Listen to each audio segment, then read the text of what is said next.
Ok. Voltou o som? Estamos com som agora, pessoal?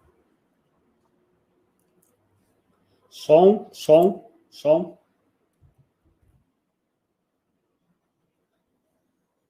Agora sim? Boa.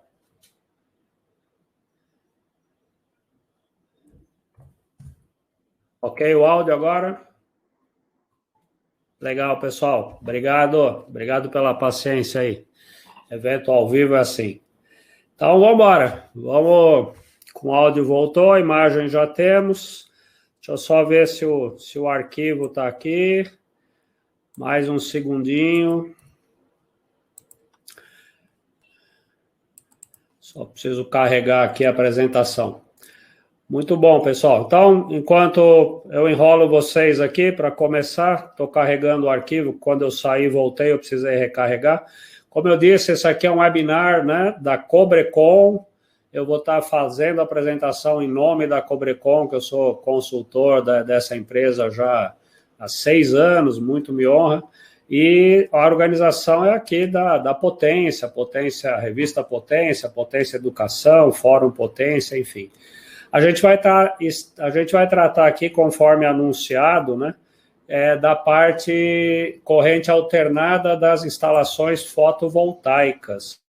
E aí, então, eu já dou início de imediato. Mais uma vez, então, muito obrigado por estarem aqui com a gente, tá bom? Então, vamos embora, vamos começar aqui, já demorou para a gente começar. Pronto. Então, vamos nessa.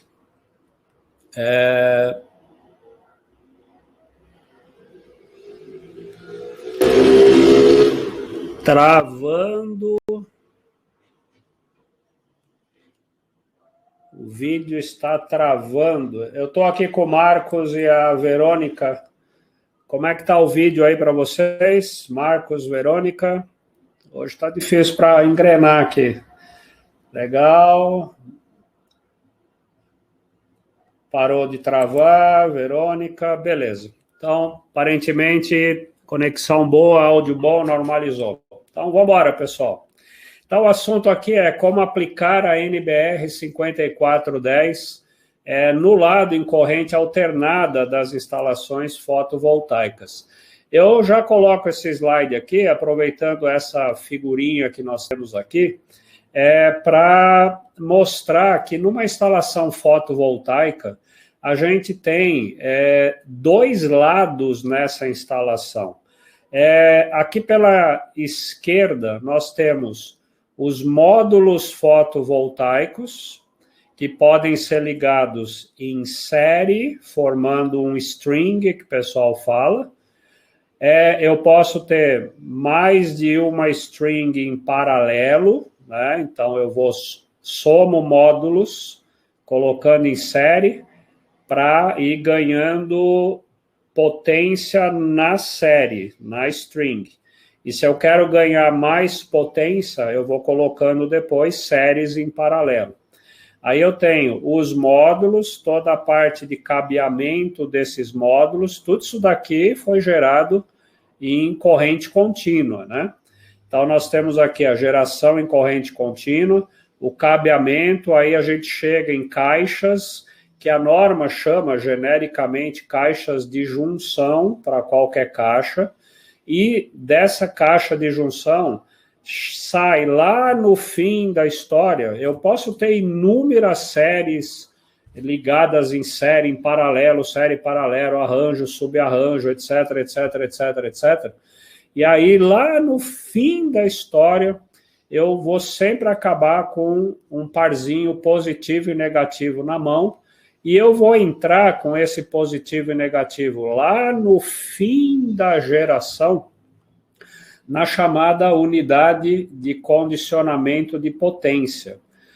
A unidade de condicionamento de potência mais falada, né, é o inversor, que vai pegar toda essa energia gerada em corrente contínua aqui e transformar em corrente alternada para que ela seja usada na aplicação final dela.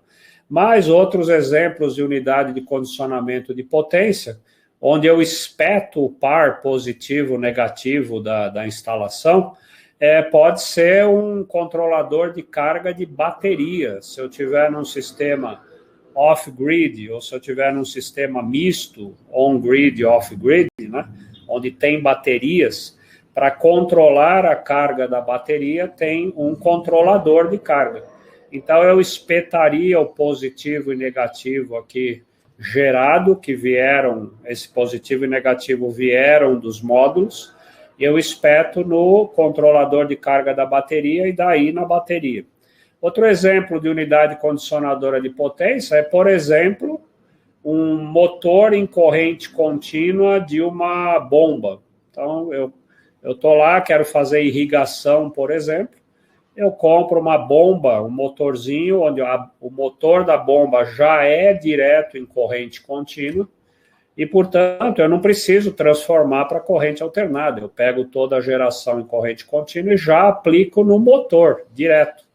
Aí esse motor passa a ser a unidade de condicionamento de potência. Então, unidade de condicionamento de potência, aqui para nós, intimamente, nós vamos chamar de UCP, né? É aquele componente da instalação fotovoltaica que recebe o último parzinho positivo e negativo que traz toda a energia fotovoltaica gerada. E essa UCP vai dar o destino para essa corrente contínua. Ou a UCP é um inversor que converte para alternada, ou é um controlador de carga de bateria que armazena a energia gerada, ou é um motorzinho que já faz o uso final da energia gerada. Bom, até os bornes de entrada da UCP é o lado em corrente contínua da instalação fotovoltaica. Esse lado em corrente contínua, a normalização técnica dele é feita pela NBR 16690. Ok? 16690 é um filhote da NBR 5410, que é instalações elétricas de sistemas fotovoltaicos, de arranjos fotovoltaicos, que a norma chama. Então, esse lado todo aqui, as regras para instalação elétrica estão na 16690. Acontece que na saída, quando eu estou usando o inversor, que é o caso dos sistemas chamados off-grid, né?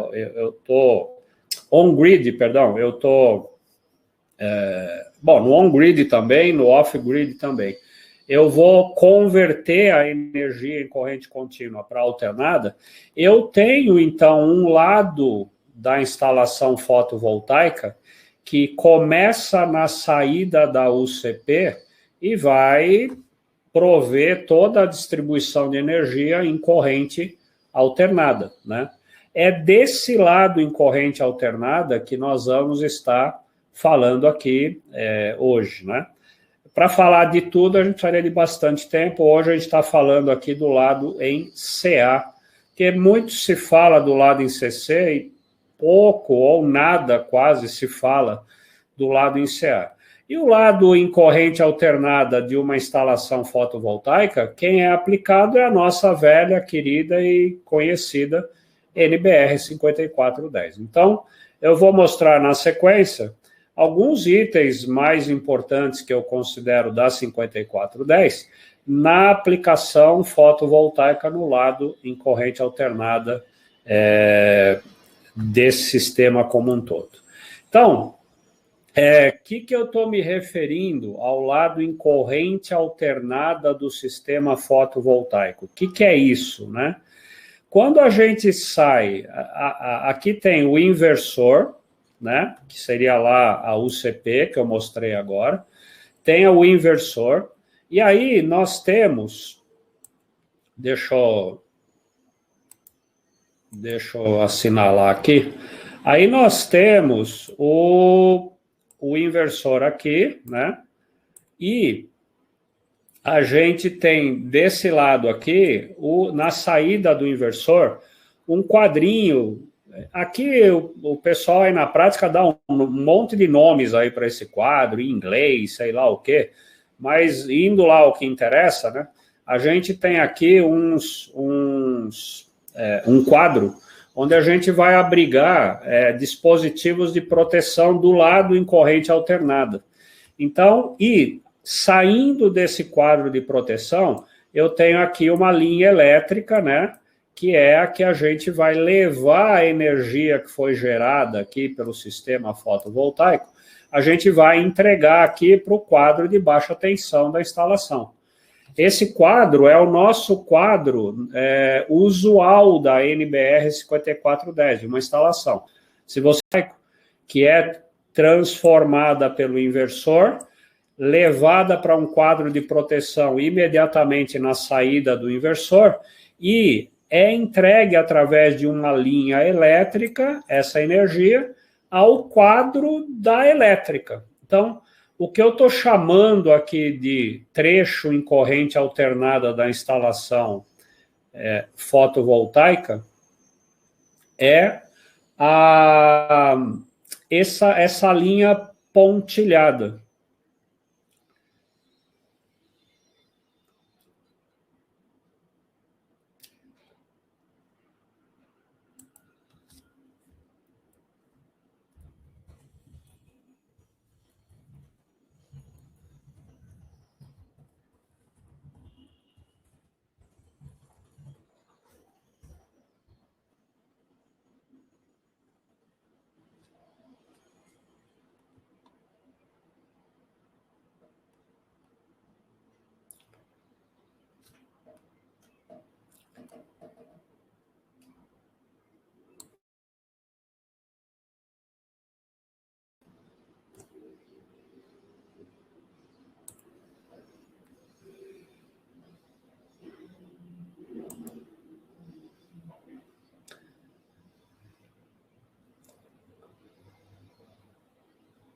Ok, voltei. Olá, você encontrou a nova rotina? Estou em casa.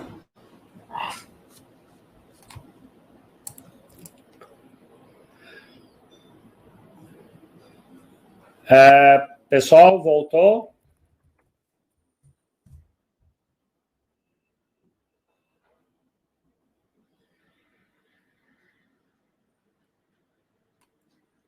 Ok. Muito bem. Desculpa aí, evento ao vivo, deve estar ruim aqui a conexão. Mas vamos embora, paciência aí, pessoal, paciência. Não desiste não, vamos embora. Então é o seguinte, o que eu estou me referindo aqui do lado CA fotovoltaico é esse tracejado que a gente tem aqui na instalação, ok? Esse pedacinho aqui, ó. Vamos lá. É esse pedaço aqui, onde eu tenho aqui essa parte tracejada, legal? Então, ele é composto, esse lado CA, que é o objeto aqui da nossa apresentação, pelo inversor, a linha que liga o inversor ao quadro, o quadro propriamente dito, e a linha do quadro até o quadro de proteção até o quadro da instalação, beleza? Eu queria começar, então, a explicação pela parte de aterramento, né? A parte de aterramento. E aí, essa figura já mostra o que eu quero dizer para vocês, que é o seguinte, independentemente de eu ter uma instalação fotovoltaica por aqui, em corrente contínua, toda a parte de aterramento, o eletrodo de aterramento da instalação é um só. Como a gente já sabe, o eletrodo é único na instalação. Eletrodo único. Então, o lado em corrente contínua, toda a parte de aterramento e equipotencialização do lado da geração em corrente contínua, tem que estar ligado ao eletrodo de aterramento da edificação. Só tem um eletrodo, é o nosso mantra nas instalações elétricas, só existe um eletrodo. Então, o aterramento do lado em corrente contínua, o aterramento do inversor, o aterramento do quadro de proteção e tudo mais que eu precisar aterrar ou equipotencializar nesse lado em corrente alternada aqui do sistema, está aqui ligado ao eletrodo de aterramento da instalação. Lembrando aqui, eu estou vendo aqui com o cantinho do olho aqui, o Antônio perguntando se não deve ir para o quadro de medição, o aterramento, né? O aterramento, o eletrodo de aterramento do centro de medição, vamos supor que esteja aqui o centro de medição, não tem nada a ver com o eletrodo de aterramento da edificação. Uma coisa é uma coisa, outra é outra. Então, todo o aterramento do lado em corrente contínua deve ser feito no eletrodo do aterramento da edificação, que esse eletrodo é interligado ao eletrodo de aterramento da concessionária. Mas a ligação de todo o aterramento da parte fotovoltaica, seja o lado CC, seja do lado CA, é no BEP, ok? Aqui o Paulo Henrique está perguntando, aqui é figurado, eu já vou, quando eu trocar de figurinha agora, vai ser a parte mais prática. Então, todo esse aterramento é no BEP, ok? Então, vamos já mudar aqui para deixar isso claro. Essa figura eu só coloquei para mostrar que só existe um eletrodo de aterramento, que é o da edificação. E é aqui onde a gente tem que ligar toda a parte CC e CA da geração fotovoltaica. Especificamente, é isso que eu estou mostrando, na prática. Eu tenho aqui 3 figurinhas de como fazer esse aterramento na prática. Então, vamos lá de novo aqui, lembra aqui de novo, esse tracejado aqui é o nosso lado CA aí que eu estou tratando aqui nessa aula. Então, o que eu faço? Esse inversor tem lá o terminal de aterramento do inversor, o quadro de proteção, que é um quadro, né? Uma caixa, é um quadro. Tem o seu barramento de aterramento, né? Essas duas barras aqui, o terminal do inversor de aterramento e a barra do quadro de proteção CA é um bel. O que eu faço aqui? Eu faço a ligação, uma hipótese. Eu pego esses componentes de aterramento do inversor e do quadro e ligo direto ao BEP. Eu saio com cabos aqui, e ligo direto ao BEP. Então, essa é a forma de fazer essa interligação. Essa é uma possibilidade. Ligado direto ao BEP. Eu estou vendo aqui uma mensagem de travou. Às vezes o travamento está aqui comigo, às vezes é na conexão de vocês, tá? Quando todo mundo reclamar que travou, aí é geral. Um ou outro só travando, aí é um problema na conexão local. Essa apresentação vai ficar disponível permanentemente no site da Revista Potência e depois também no YouTube da Cobrecon, tá? Voltando aqui, eu posso ligar, então, o aterramento do lado CA, ou seja, o aterramento do inversor e o aterramento do quadro de proteção ligado direto ao BEP. Essa é uma forma. A outra, eu posso fazer o seguinte, eu ligo o aterramento, o terminal de aterramento do inversor, eu ligo no barramento de equipotencialização local do quadro de proteção, ou seja, na barra de terra do quadro de proteção, e daqui eu saio com um condutor que é ligado ao BEP. Então, essa é uma outra forma. Ao invés de eu sair com um condutor, um direto do quadro de proteção para o BEP, outro direto do inversor para o BEP, como eu mostrei no slide anterior, eu saio da barra do terminal do inversor, ligo no barramento do quadro, e do quadro eu saio para o BEP. Claro que aqui depende da geometria, podia ser ao contrário, né?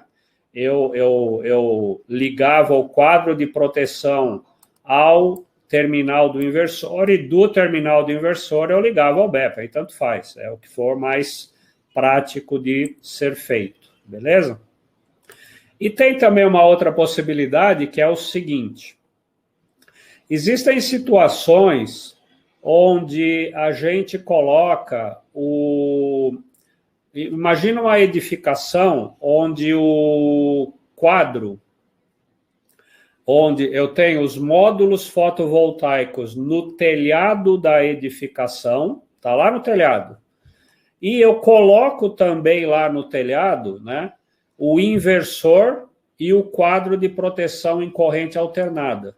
E vou descer já com a alimentação em corrente alternada para o quadro geral da instalação, que está situado no piso, está lá no térreo, ok? Então, esse conjuntinho aqui, que é o famoso lado em corrente alternada, que eu estou chamando aqui da instalação, ele está lá no telhado. Então, ele está muito longe do BEP. O que a gente faz nesse caso? A gente liga o aterramento do inversor e do quadro de proteção, a gente liga ao BEL mais próximo que eu tiver lá na cobertura. E, evidentemente, esse BEL está ligado ao BEP. Então, não teria sentido nem técnico, nem econômico eu sair lá do 20º andar do prédio com um cabo direto para chegar no BEP, um do quadro, outro no outro. Não, eu já estou lá em cima, com o inversor, com o quadro de proteção, procuro o BEL mais próximo que eu tiver lá em cima e ligo no BEL. Como o BEL está ligado ao BEP, está resolvida a parada. Eu já fiz a parte aqui de aterramento e equipotencialização. Beleza? Então, esses são os fundamentos aqui de aterramento e equipotencialização. Ou seja, a saída, inversor e quadro de proteção, eu ligo ou ao BEP-C, deixa eu voltar aqui, eu faço aterramento e equipotencialização de inversor e quadro de proteção, ou ao BEP, se eles estiverem perto do BEP, ou ao BEL mais próximo que estiver perto deles, se eles estiverem longe do BEP, né? Eu também, olhando de rabo de olho aqui, o Igor pergunta, eu posso colocar eletrodos de aterramento no barramento do sistema fotovoltaico e interligar no BEP? O eletrodo de aterramento, Igor, ele fica embaixo da edificação. Eu estou direcionando a apresentação aqui mais para um prédio, né? Mais para uma casa, um prédio. Eu não estou falando muito de usina, embora valha isso tudo para lá também. Mas pensando numa casa ou num prédio, o eletrodo de aterramento fica embaixo da casa ou do prédio. Então, esse é o eletrodo de aterramento, né? O que eu vou fazer, não sei se é essa exatamente a pergunta, por exemplo, todas as estruturas metálicas de alumínio que servem de suporte para os módulos, eu tenho que equipotencializar essas estruturas. Essas estruturas, isso está no lado em corrente contínua. Eu ligo através de um condutor de equipotencialização ao BEP, mas o BEP é o BEP da edificação, ok?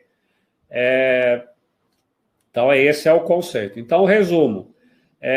Eu estou batendo o rabo de olho e vendo aqui, as perguntas que eu não estiver respondendo agora, eu respondo depois no final, tá? Fica tranquilo.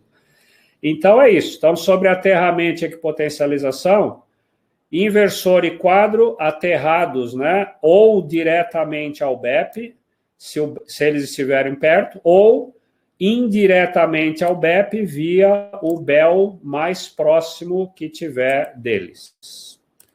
Andando, falamos de aterramento, falamos de equipotencialização. Vamos falar agora um pouquinho de proteção contra choques elétricos. O que aconteceu aqui? A energia foi gerada em corrente contínua, passou pelo inversor, né, que a gente tem aqui, ela veio gerada daqui, passou pelo inversor, e esse lado aqui, daqui para cá, nós estamos em corrente alternada. Eu posso ter aqui, posso não, eu tenho tensões alternadas aqui de valores elevados, né? Elevados.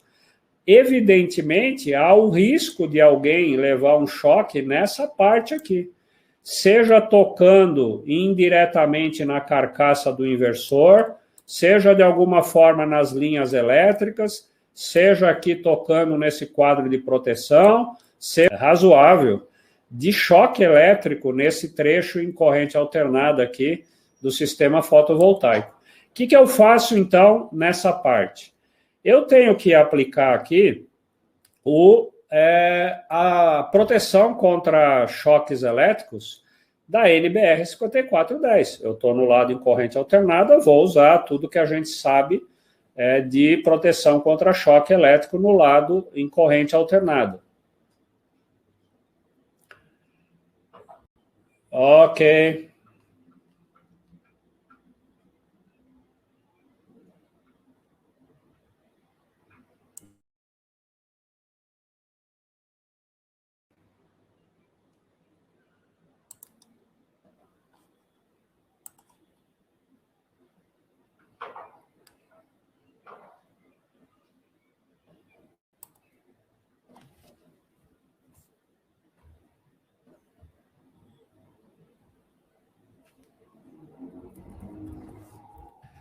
Voltamos, pessoal.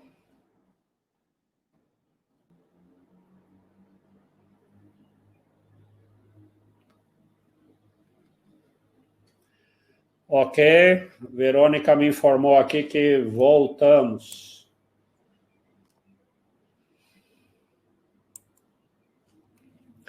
Legal, voltou. Pessoal, desculpa, a conexão aqui tá ruim. Enfim, vamos embora. Paciência aí, pessoal, não desiste da gente, não. Vamos embora. Muito bem.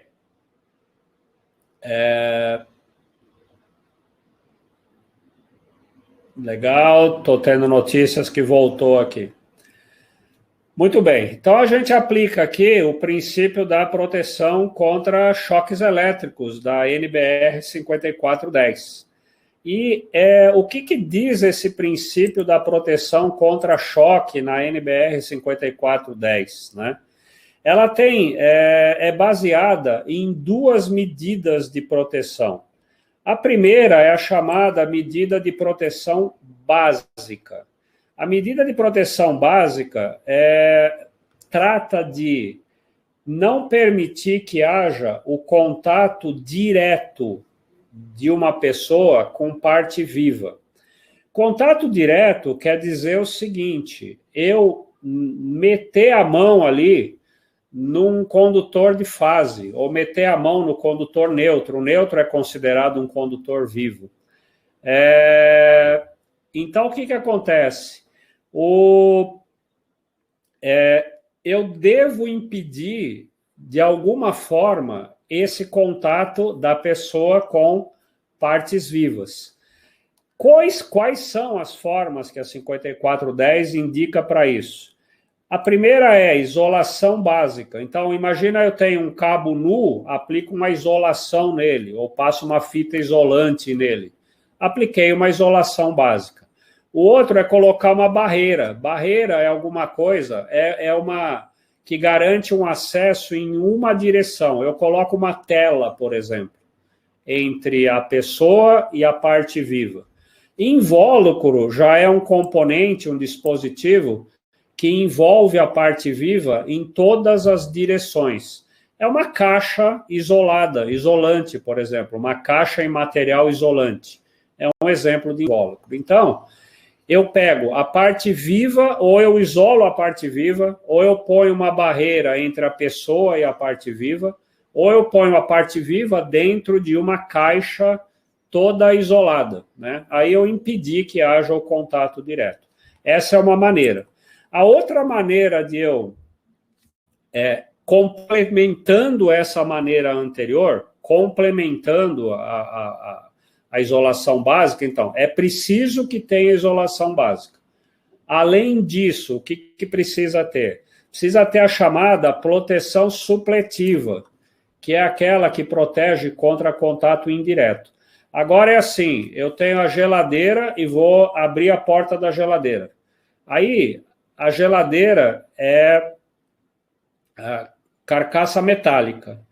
Se tiver um defeito dentro da geladeira, ok? Um interno ali, né? Um fio envelheceu, deu corrente de fuga, que foi para a carcaça da geladeira, ou um fio descascou lá e está dando contato na carcaça.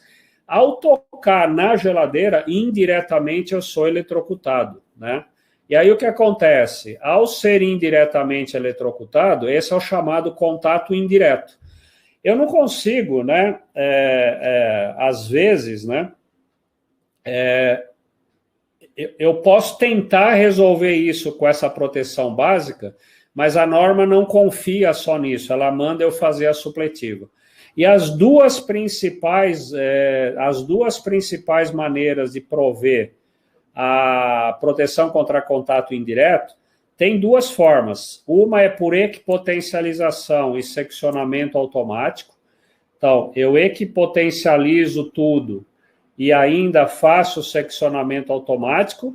Nesse caso, o cara, para fazer seccionamento automático, que nasceu para fazer isso, é o DR, é o dispositivo DR, pode ser na forma de interruptor ou de disjuntor, né?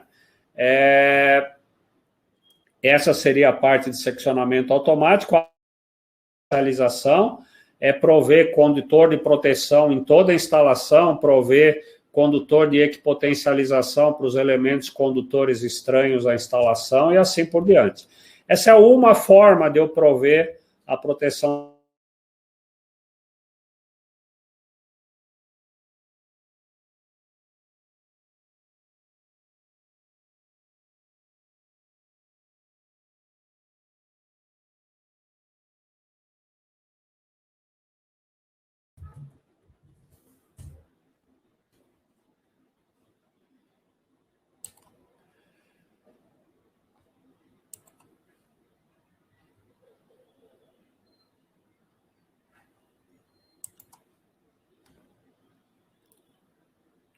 Ok, pessoal? Eu caí, voltei aí, estão me ouvindo?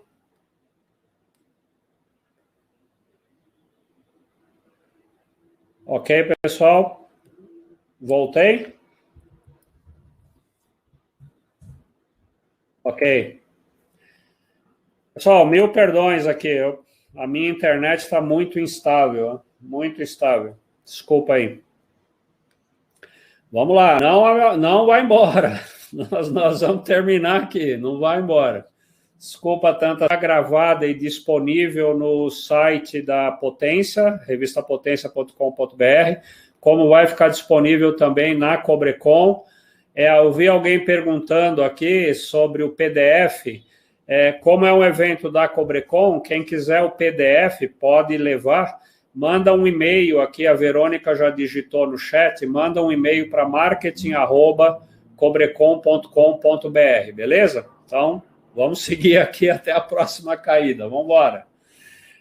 Eu estava falando, então, que a gente pode fazer a medida de proteção contra contato indireto por equipotencialização mais seccionamento automático ou usando a chamada isolação dupla ou reforçada.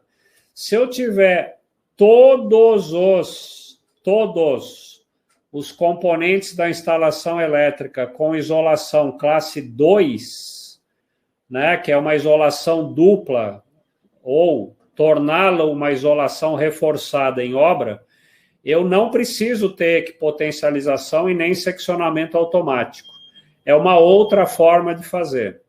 Essa história de isolação classe 2 vai responder, no final eu vou responder, a uma pergunta aqui, como é que fica se precisa de DR no lado em corrente contínua, tá? Mas eu respondo depois. Mas, em geral, no lado em corrente alternada, o que a gente usa mais na parte de proteção supletiva é equipotencialização e seccionamento automático da alimentação, beleza?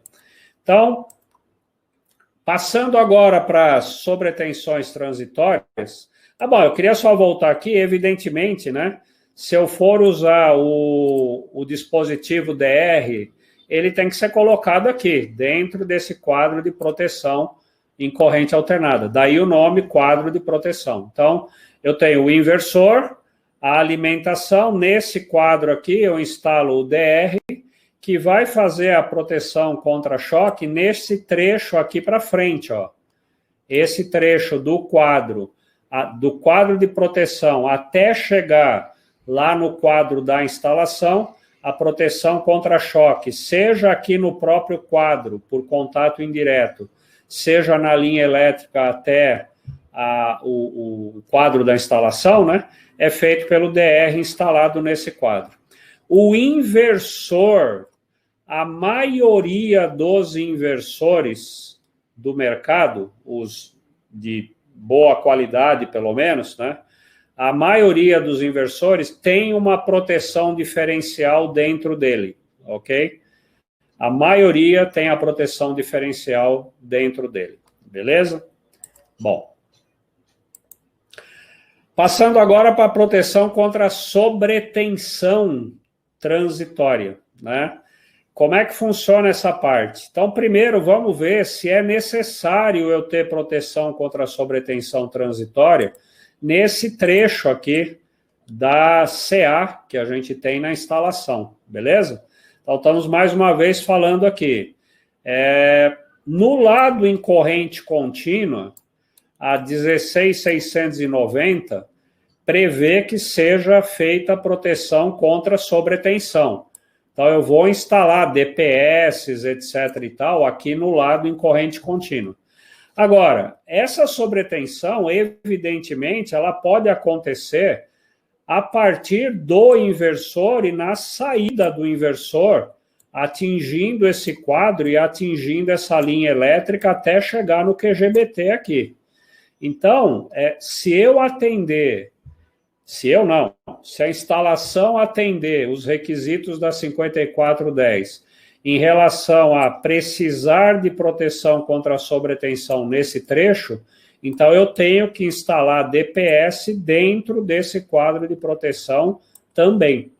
E como é que ficaria isso? Fica desse jeito aqui, ó. Eu tenho primeiro que ver se eu preciso ter a proteção contra a sobretensão. Quem vai dizer isso no caso da 5410, isso está no item 5.4, que é a tabela 15 de descargas atmosféricas. Eu vou ver se eu preciso, se eu estou numa região AQ2, ou se eu estou numa situação AQ3, ou AQ1, né? AQ2 é quando a gente tem mais de 25 dias de descargas por ano. E nesse caso, a norma considera que eu posso ter sobretensões vindo pela rede elétrica, que entram na instalação. No caso aqui daquele trecho em CA, seria uma sobretensão que viria pelo lado da corrente contínua e que eventualmente não foi solucionado, né? Aí, uma das considerações que se imagina é que instalações que sejam alimentadas por linhas aéreas são tipicamente uma situação AQ2, porque as linhas aéreas estão mais sujeitas a tensões induzidas por descargas atmosféricas, né? A situação AQ3 é quando a gente tem descarga direta, é o risco proveniente de uma descarga acertar direto a instalação elétrica, que são, por exemplo, partes situadas no exterior da edificação. Então, traduzindo isso em coisas práticas, o que seria? Em relação à AQ2, a norma diz assim, tem que existir proteção contra a sobretensão, ou seja, eu tenho que instalar DPS quando a linha, quando a instalação, for alimentada por uma linha totalmente ou parcialmente aérea, e ela estiver num lugar que for AQ2. AQ2 repetindo, mais de 25 dias de trovoadas por ano. Trovoada é o barulho de um raio. Então, Se a gente ouvir naquele local mais de 25 trovões durante o ano, é uma situação AQ2. Para ajudar a gente se é AQ2 ou não é AQ2, tem os mapas isocerâmicos que chama, né? E esse daqui tem, por exemplo, detalhado na NBR 5419, e a gente encontra em livros também, literatura em geral. Tinha no site do INPE, até pouco tempo atrás, tinha lá isso aqui eletrônico, você entrava com as coordenadas GPS, ele já te dava qual era o índice naquela coordenada. Até onde eu sei, a última vez aqui, está em suspenso no momento essa parte eletrônica aí. Mas segundo a lenda, brincadeira, né? Mas é só nessa faixinha do litoral do Brasil aqui, ó, na faixa de areia, entre Salvador e Teresina, só nesse pedacinho na faixa da areia, que não é AQ2.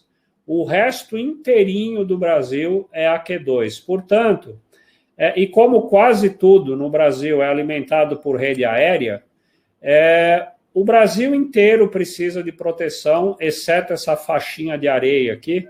O Brasil inteiro precisa, no mínimo, de proteção por descarga, proteção por descarga indireta, no caso aqui, né?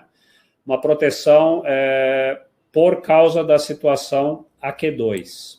No caso da AQ3, que se refere à descarga direta, o que acontece? Toda edificação que tiver SPDA é considerada uma situação AQ3. Por quê? Porque quando um raio atinge o SPDA, aqui em algum lugar o SPDA é ligado ao BEP, ok? Os condutores, é tudo ligado ao BEP. Então, e o BEP, né? Ao BEP é ligado à instalação elétrica.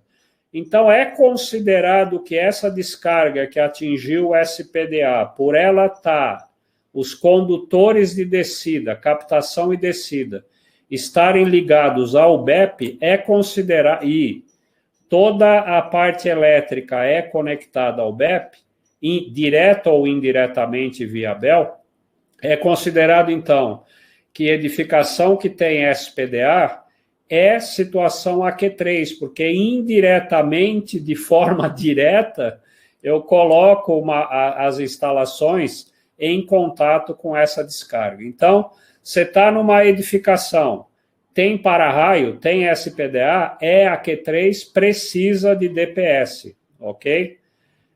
Não tem SPDA, aí é uma outra história. Por quê? Imagina que eu estou nessa edificação.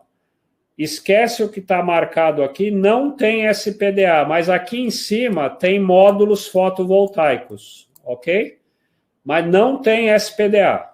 Foi feita uma análise de risco pela parte 2 da NBR 5419, e apesar de ter módulo fotovoltaico no telhado, chegou à conclusão que não precisa de SPDA. Eu vou ter a parte elétrica composta pela instalação fotovoltaica exposta à ação direta de um raio. Então, também passa a ser AQ3. Então, no caso da fotovoltaica, tenha ou não SPDA, é uma situação AQ3 e requer DPS na proteção. E essa proteção, esse DPS, a gente vai colocar dentro... A gente vai colocar, então, dentro daquele quadro que eu mostrei anteriormente, o quadro de proteção CA. Então, o que a gente viu aqui? A gente viu que dentro desse quadro eu preciso ter DR, preciso ter DPS e preciso, evidentemente, ter os disjuntores, né, para proteger o cabo aqui, a linha elétrica que vai sair desse quadro. Então, esse quadro de proteção tem que ter, no mínimo, disjuntor ou fusível, né? Depende do dispositivo de proteção contra a sobretensão que a gente vai ter. Precisa ter DR, exceto se tudo aqui for classe 2, não é muito comum no lado ICA, e precisa ter DPS, no mínimo, então, dentro desse quadro de proteção. Beleza? Bom, eu vou passar agora para falar da parte de linhas elétricas, ok? Eu vou aproveitando aqui, essa eu já respondo, o Antônio, ele pergunta se aquela faixinha de areia de Salvador a Teresina, se é a Q1. É a Q1, sim, Antônio. Naquela faixinha ali, é a Q1. É considerado a Q1. O que não quer dizer que você não deva colocar DPS e não deva colocar SPDA, por razão de análise de risco, por razão de uma possível queda direta de raio. Por AQ2, não precisa ter DPS. Pode ser que naquela faixinha de areia precise ter DPS e SPDA por causa de AQ3, mas por causa de AQ2, não, ok? Bom, vou falar de linha elétrica agora. Linha elétrica do quê? Linha elétrica daqui, ó. Na saída do inversor tem uma linha elétrica aqui. Lembrando, linha elétrica é cabo mais conduto. Conduto é eletroduto, perfilado, eletrocalha, bandeja, leito, o que for, né? Então, eu vou ter uma linha elétrica entre o inversor e o quadro de proteção e vou ter outra linha elétrica aqui entre o quadro de proteção e o QGBT, né? Então, eu tenho dois trechos de linha elétrica no que eu estou chamando aqui lado em corrente alternada da instalação fotovoltaica. Aqui eu aplico as regras da 5410, tranquilamente. E quais são as regras da 5410 para isso? Isso é tratado em 62 da NBR 5410, na tabela, e dentro de 62, ela chama a tabela 33 da 5410. E o que é o resumo da tabela 33? Quem já me viu falando desse assunto outras vezes, já viu esse slide aqui várias vezes, né? Mas ele é útil. Esse slide resume a tabela 33, que diz o seguinte: quando eu uso linhas elétricas feitas com condutos abertos, exemplo de conduto aberto, bandeja, escada para cabo, um perfilado sem tampa, isso é conduto aberto. O que caracteriza conduto aberto? Caracteriza que ele é só um suporte para os cabos. Como ele não é fechado, ele não protege os cabos. Ele só contém os cabos.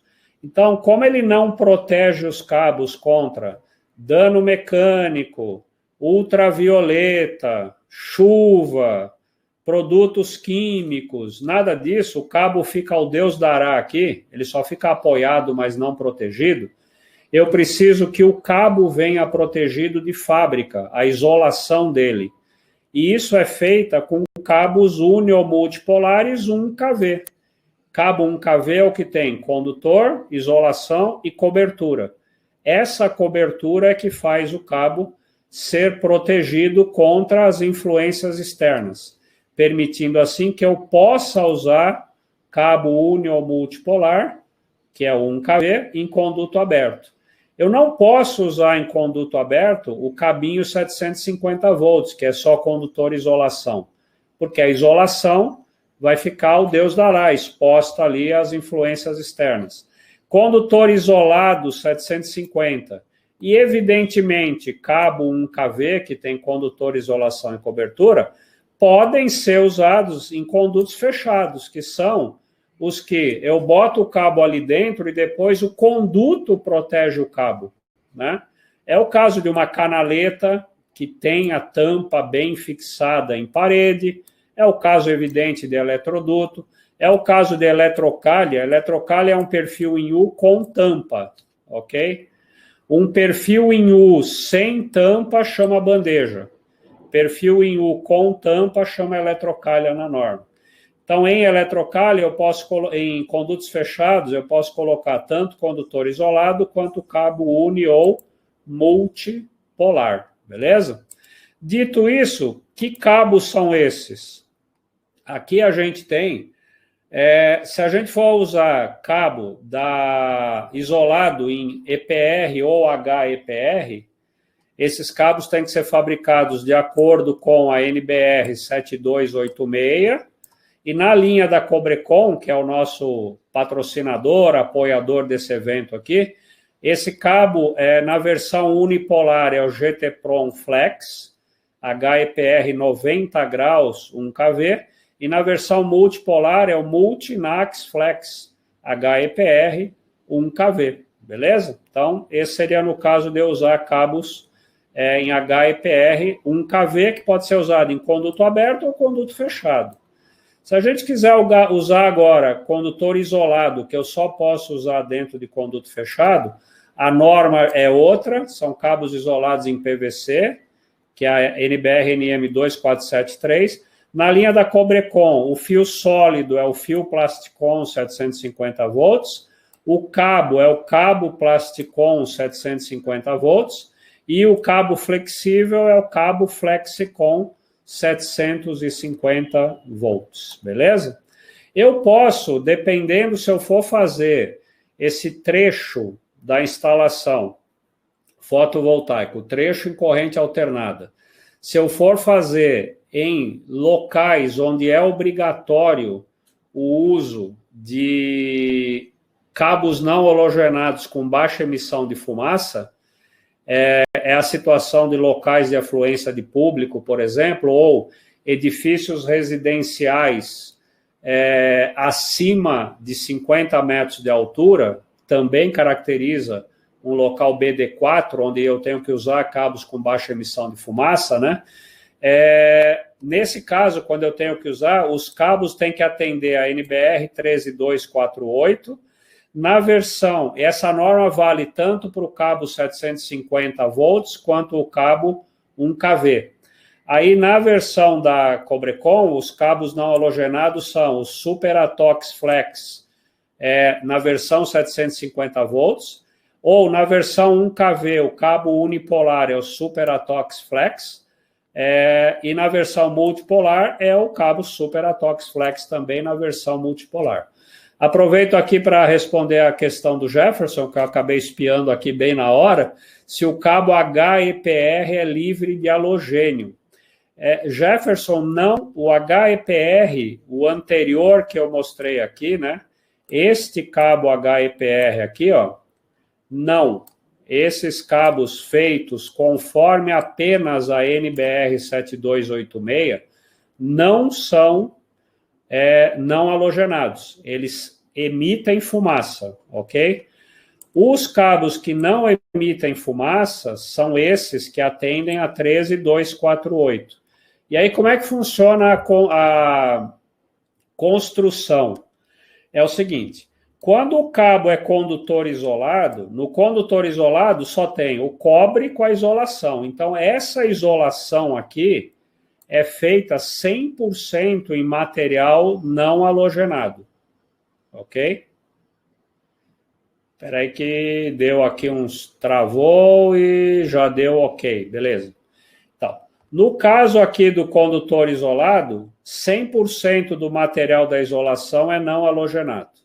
No caso dos cabos uni ou multipolares, isso é por norma. A isolação é em HEPR, tá vendo? Tanto é que a Cobrecon declara aqui, ó, o cabo é HEPR. Só que a cobertura é em material não halogenado. Quando esse cabo é submetido a um ensaio de queima, ok?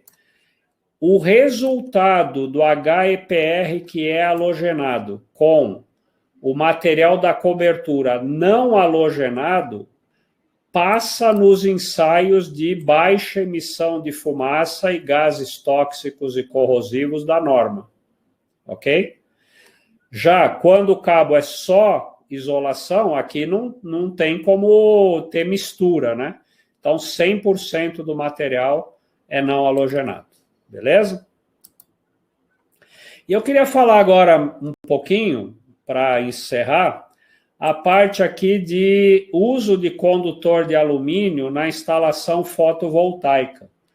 Porque a gente tem visto não conformidades gritantes nessa área depois da publicação da 16690.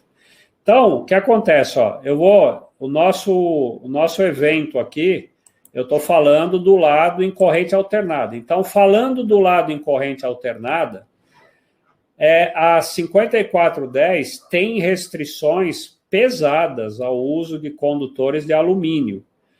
Então, eu vou trazer isso aqui para o nosso trechinho em corrente alternada da instalação fotovoltaica. Então, se eu estou fazendo uma instalação fotovoltaica numa instalação industrial, a seção mínima do cabo de alumínio que eu usaria nesse trecho do inversor ao quadro de proteção e do quadro de proteção ao quadro geral, a seção mínima é 16 milímetros quadrados.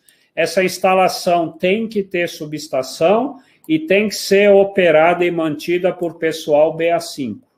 Só assim eu poderia usar condutor de alumínio.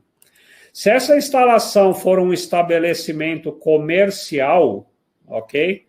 Ele pode ser um comercial que não é afluência de público. Pega um prédio de escritórios, por exemplo. É para fim comercial, mas não tem necessariamente afluência de público. Então, eu vou botar uma instalação fotovoltaica num edifício de escritório, por exemplo, eu posso usar entre o inversor e o quadro de proteção e o quadro de proteção e o quadro geral, eu posso usar alumínio desde que a seção mínima desse cabo seja 50, o local seja BD1, ou seja, não tem concentração de pessoas, e a manutenção seja feita por pessoal BA5. E, finalmente, o seguinte, vou fazer caso de hotel, motel, pensão, orfanato, asilo, motel, tudo que for coisa desse, pensão, tudo que é isso. Então, é proibido usar cabo de alumínio nessa situação. Então, você vai fazer uma instalação fotovoltaica num prédio residencial ou numa casa, proibido usar alumínio no lado em corrente alternada. Vai fazer em local BD4, BD4 é proibido também a instalação de cabo de alumínio. O que é BD4? É o chamado local onde a gente tem grande concentração de público, que é o mesmo assunto tratado na NBR 13570, que é uma norma específica para instalação em local de afluência de público. Tanto a 5410 proíbe o uso de alumínio, como a 13570 proíbe o uso de alumínio em locais de afluência de público, como hotel, teatro, cinema, shopping, porto, aeroporto, arena, tudo que é local de afluência de público. Então, instalações residenciais fotovoltaicas, sejam casas, sejam prédios, condomínios, o que for, e mais, locais BD4, locais de afluência de público, proibido usar cabo de alumínio no lado em corrente alternada da instalação fotovoltaica. Aí, fechando, no lado em corrente contínua, esse evento aqui não é para o lado em corrente contínua, mas excepcionalmente eu vou falar aqui do lado em corrente contínua. Na norma de fotovoltaico, que é a 16690, em 623, ela diz que todos os cabos utilizados nas séries, nos subarranjos e nos arranjos devem atender aos requisitos da 16612. A 16612 é uma norma publicada em 2017. E a 16612, um dos requisitos dela é que o condutor dos cabos para uso fotovoltaico seja exclusivamente em cobre estanhado flexível, classe 5. Então, é proibido usar cabo com condutor de alumínio no lado em corrente contínua, da instalação fotovoltaica. E como eu mostrei agora, nas instalações residenciais e análogas e nas instalações em locais de afluência de público, também é proibido usar condutor de alumínio na instalação fotovoltaica no lado em corrente alternada, ok? Então, veja que tem seríssimas restrições ao uso de cabos de alumínio em instalações fotovoltaicas. Isso por causa não do cabo de alumínio ser ruim, mas por causa das conexões de cabo de alumínio. Bom, último slide. Na parte de dimensionamento dos circuitos no lado em corrente alternada da instalação fotovoltaica, diferente, né, da instalação do lado em corrente contínua, que tem outras regras, no lado em corrente alternada a gente usa o que a gente conhece desde sempre. Dimensionamento por seção mínima, capacidade de corrente, queda de tensão, sobrecarga e curto-circuito. Até aí, nada de diferente do que a gente já conhece na parte de dimensionamento, que não é assim no dimensionamento do lado em corrente contínua, que é um outro assunto para um outro evento.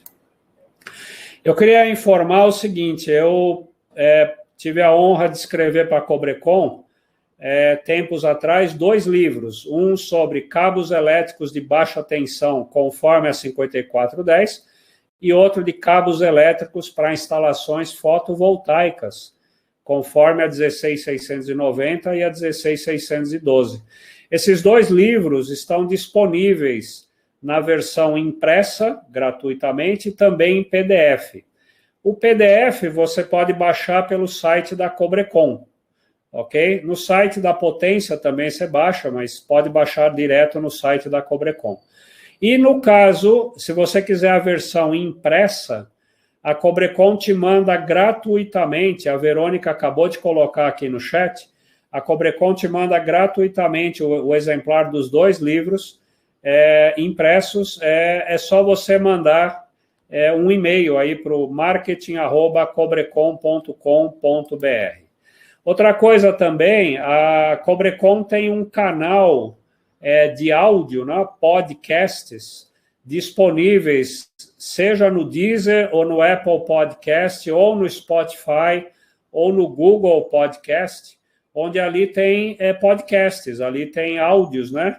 Eu dou dicas ali na forma de áudio, o Paulo Sandrini, que é um instrutor técnico aqui, meu colega na Cobrecon, também dá dicas na forma de áudio. Muito interessante, é só você acessar, né? Localizar o canal da Cobrecon na plataforma aí de podcasts que você utiliza. Deixo aqui, então, o contato na tela, né?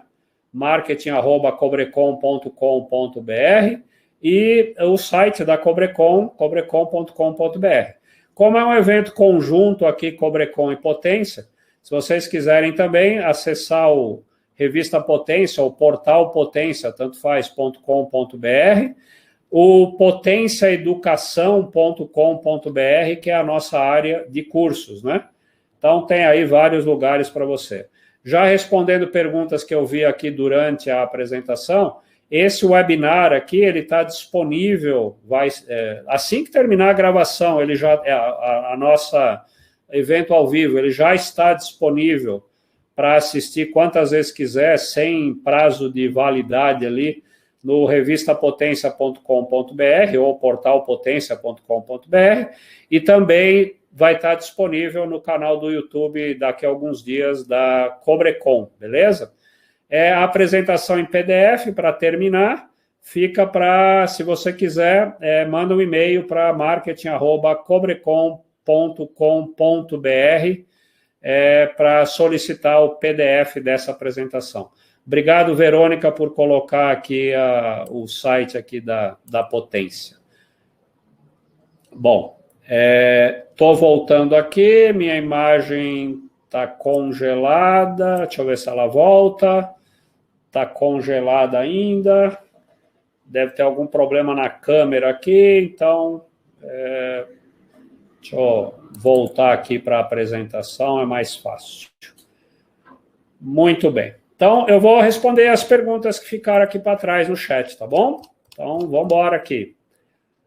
Eu vou pedir uma desculpinha aqui com os entra, sai aqui. Eu talvez não esteja com o chat completo. Então, o que eu estou vendo do chat aqui, eu vou responder, tá bom? Deve ter ficado alguma coisa para trás. Se eu não responder, você coloca a sua pergunta aqui de novo, tá bom? José Valdir Santiago. Oi, José Valdir. O seccionamento automático também pode ser por disjuntor? Então, José Valdir, no lado em corrente alternada, o seccionamento automático somente pode ser feito por disjuntor ao invés de DR se o esquema de aterramento for TN e nós fizermos o cálculo da tensão de contato que está prescrito na parte de proteção contra contato indireto em esquema TN. E isso implica em conhecer a impedância do percurso da corrente de falta. Então, se você determinar, calcular a impedância do percurso da corrente de falta, multiplicar pela corrente de atuação do dispositivo de proteção na corrente de atuação, e a conta der certo, pode ser, então,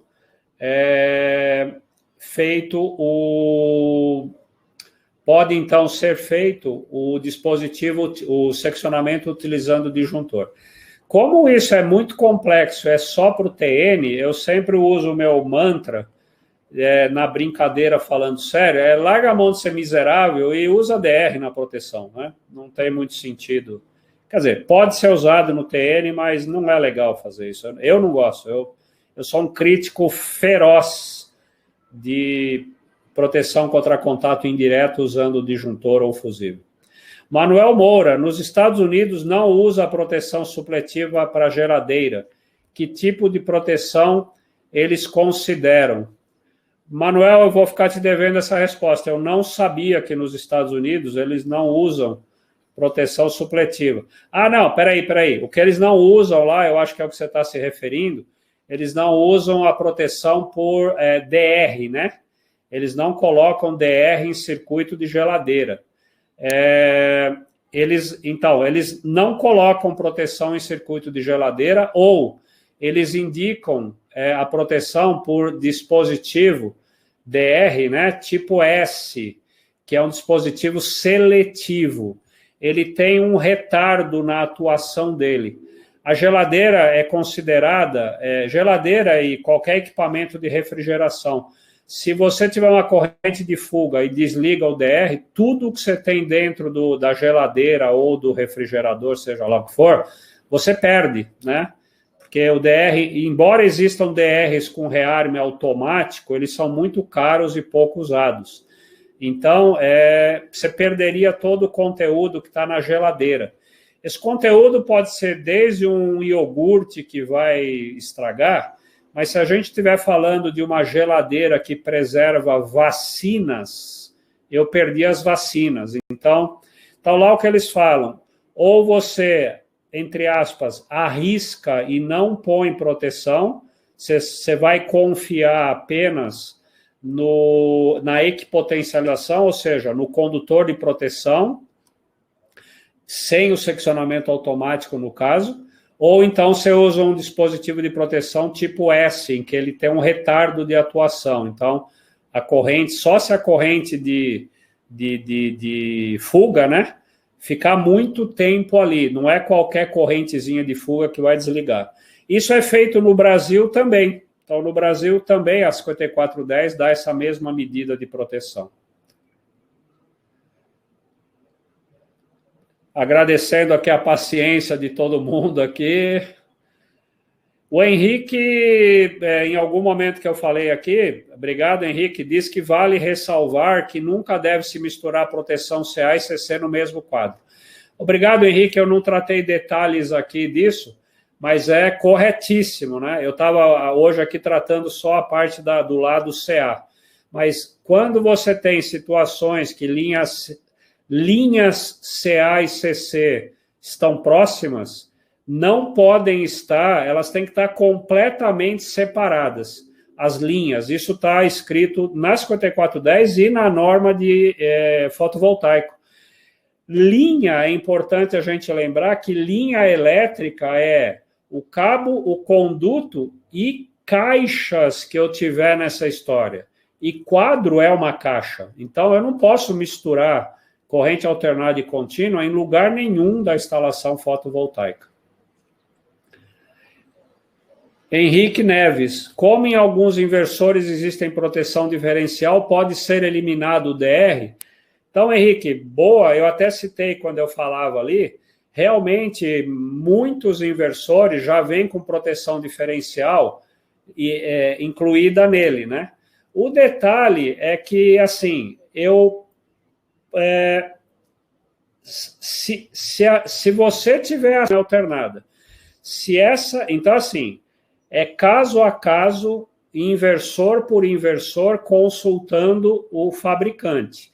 Se existe a proteção diferencial no inversor e ela está monitorando o lado em corrente alternada também, pode ser dispensado esse DR no quadro de proteção, desde que essa proteção aqui seja adequada. Proteção adequada eu me refiro à sensibilidade, né? Quantos miliamperes é aquilo. Então, até o quadro geral da instalação, se essa proteção diferencial do inversor for capaz de prever qualquer fuga nesse trecho, vai em frente, tranquilo. Antônio pergunta ou afirma, no caso do... você completou em cima. Com uma distância menor que 5 metros, os componentes do QDC não poderiam ser instalados no interior do QDP. Deslocar para lá. Então, Cássio, assim, deslocar DR não dá, né? Porque o DR monitora o que acontece dele para frente. Então, se eu desloco o DR para o quadro geral, eu perdi a proteção para trás, exceto se eu tiver proteção diferencial no quadro. Até o quadro geral sem proteção contra a sobretensão. Eu acho isso um pouquinho arriscado, tá? Mas, teoricamente, eu poderia, se eu assumir que eu vou deixar esse trecho para trás sem proteção. Antônio, eu acho que em edifícios residenciais devia ser obrigatório os cabos não propagantes de chamas, livre de halogênio, qualquer que seja a altura do edifício, uma boa pedida para revisão da 5410. Antônio, vai comigo lá na 5410 me ajudar isso. Eu assino embaixo. Para mim, todos os cabos em edifícios residenciais, com certeza, mais do que, além dos do local de afluência de público, tudo devia ser não halogenado, né? Com baixa emissão de fumaça. Mas, enfim, estamos batalhando para isso. Acho que não vai ser nessa revisão ainda, não. Temos uma instalação desequilibrada e, como consequência, temos corrente no neutro. O dimensionamento do neutro que vai do inversor para o quadro de proteção CA e do quadro de proteção CA para o QGBT deve ser feito considerando a corrente no neutro da instalação? Sempre, Flávio, sempre. O neutro ele não deve ser assumido como absolutamente equilibrado, sempre não. Isso está previsto na própria 5410 e é mais do que 5410, é uma questão de eletrotécnica mesmo. É preciso levar em consideração as correntes de desequilíbrio, correntes harmônicas. Inversores geram muitas harmônicas, então se a gente tiver harmônicas de terceira ordem, por exemplo, e tiver neutro indo lá, saindo do inversor, é preciso realmente considerar correntes que circulam no neutro.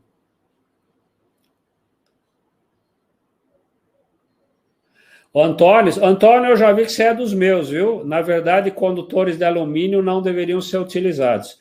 Eu também assino embaixo, em instalações de baixa tensão, né, cobertas aí pela 5410 e outras normas, eu proibiria de vez cabo de alumínio, não deixaria nem aquelas altas restrições.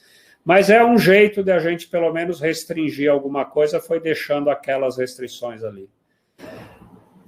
No Brasil, Manuel Moura, no Brasil não fabrica conexões que atendem à norma para aplicação nos cabos de alumínio.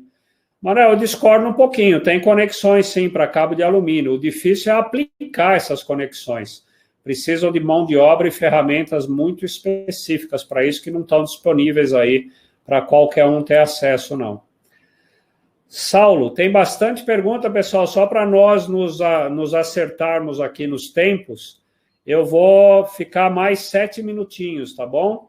Até dar 1h30 aqui de webinar, aí eu encerro. As que ficarem para trás, a gente dá um jeito de responder em próximos webinars, ou lá nas lives que a gente faz na Potência Educação, enfim, tá bom? De um jeito ou de outro, vocês não ficam sem resposta aqui.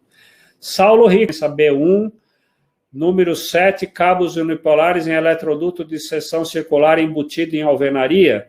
Saulo, cabo enterrado, a gente tem que, em eletroduto ou não, o método de referência é dedidado. Então, eu não lembro de cabeça agora, não quero perder tempo procurando na norma agora, mas procura lá na tabela 33 os métodos de instalação dedidado. Ali vai ter onde está esse caso que você citou, tá bom? Obrigado aí pelo elogio aos livros. Manuel Moura, seria importante lançar um livro sobre conexões em cabos de cobre e alumínio. Manuel, brigadíssimo pela sugestão aí. Brigadíssimo. Anotada, a Verônica anotou ali também. Vamos ver aqui da Cobrecon se ela se interessa que eu escreva isso aí. Obrigado, viu? Obrigado mesmo. Senão a gente faz um e-book aqui pela Potência Educação. Obrigado pela sugestão, gostei. Pessoal pedindo e-mail, etc, etc. Henrique Neves, quando existe proteção diferencial no inversor, pode ser eliminado o DR no CA. Eu respondi já, né, Henrique? Acho que você estava repondo aqui. Ícaro, para eu comentar aterramento e potencialização em TN, TNC, TNCS. Ícaro, faço isso, mas não aqui. É um tema longo, não era exatamente o nosso centro, mas em live, sobretudo, ou um próximo webinar da Cobrecon aqui, a gente pode estar tratando dos esquemas de aterramento, tá bom? Luiz França, utilizando microinversor, posso colocar os disjuntores de DPS de proteção na parte AC no QDG ou preciso ter um quadro à parte? Luiz, microinversor não muda nada. Você... para quem não sabe, microinversor é feito no próprio módulo, ele já converte ali, o cabo de saída do módulo já é em corrente alternada, o inversor está incorporado ao módulo. Esse trecho em corrente alternada da saída do microinversor, Luiz, aplica a 5410, então ele tem que ser eventualmente protegido contra corrente de fuga, proteção contra choque, proteção contra sobretensão e, portanto, mereceria um quadrinho na saída do microinversor, sim. Carlos Lacerda, num sistema fotovoltaico residencial, esquema de aterramento TN, se houver uma viga baldrame parcial sem anel contínuo, essa poderá ser usada como eletrodo de aterramento, em vez da haste Koppel-Weld? Carlos, primeiro, a haste Koppel-Weld é proibida de ser usada como eletrodo de aterramento. Tem 4, já fizemos webinars aqui da Cobrecon, inclusive, etc., sobre isso. Dá uma olhadinha no site da Potência, tem lá webinars falando disso. Aí, se eu vou usar o eletrodo natural, que são as fundações como eletrodo de aterramento, se eu tenho viga baldrame, que é parcial, o que eu faço é interligar as vigas baldrame com um condutor. Então, eu tenho o eletrodo de aterramento é parte composto pelos baldrames, que são interligados entre si por um anel de cobre ou um anel de cabo de aço completando. É proibido haste de aterramento em instalação nova, ok? Antônio, quando estou no finzinho aqui, Antônio, os condutores de alumínio deveriam ser descartados. Ah, é aquela nossa parte de alumínio. Estou com você. Carlos Augusto, podemos usar o mesmo quadro CA existente na edificação para ser o quadro de proteção? Então, Carlos, é aquela história, exceto se você coloca o quadro geral, se o quadro geral existente da instalação é alimentado do lado do inversor, ou você põe o inversor do lado do quadro geral da instalação, ele já pode ter a função de proteção, o quadro de proteção, sem dúvida.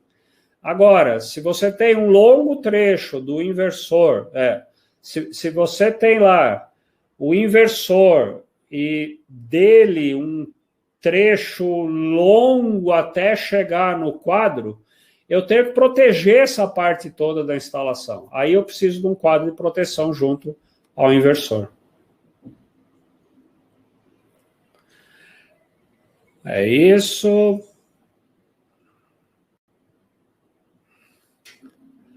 Legal. Vamos ter um webinar, sim, do lado CC. Legal. Vamos aqui.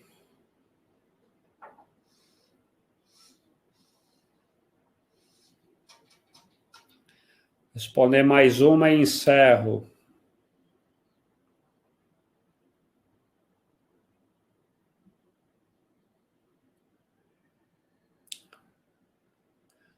Estou procurando uma que tenha a resposta rapidinha, mas...